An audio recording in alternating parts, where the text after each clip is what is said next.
பெரிய நடிகர்களின் படங்கள் ஒரு சில குறிப்பிட்ட பண்டிகை தினங்களில்தான் வெளியாக வேண்டும் என்ற தயாரிப்பாளர் சங்கத்தின் கட்டளையால் பெரிய நடிகர்களின் படங்கள் அந்த தேதிகளில் மட்டுமே மோதுகின்றன. பண்டிகை தினங்கள் அடிக்கடி வராது அல்லவா? அதனால் மாதத்திற்கு ஒரு முறை மட்டுமே வரும் அந்த நாளில் 2 நடிகர்களின் படங்கள், ஏன் சமயங்களில் 3 நடிகர்களின் படங்கள் கூட மோதுகின்றன. அந்த மோதலில் தற்போது இணைந்திருக்கின்றனர் நடிகர் ஆர்யாவும் விக்ரமும். ஆகஸ்ட் 15 வரும் சுதந்திர தினத்தன்று இருவரின் படங்களும் தியேட்டரில் வெளியாகின்றன. புறம்போக்கு என்னும் பொது உடைமையை தொடர்ந்து ஆர்யா நடிப்பில் வெளிவர இருக்கும் படம் வாசுவும் சரவணனும் ஒன்னா படிச்சவங்க. ஐ என்ற மாபெரும் வெற்றி படத்தை தொடர்ந்து விக்ரம் நடிப்பில் வெளிவர இருக்கும் படம் 10 என்றதுக்குள்ள.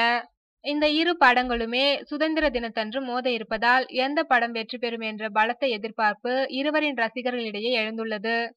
இயக்குனர் ராஜேஷ் இயக்கத்தில் ஆர்யா, சந்தானம், தமன்னாவின் நடிப்பில் VSOP படம் காமெடி கலந்த படமாக்கப்பட்டுள்ளது.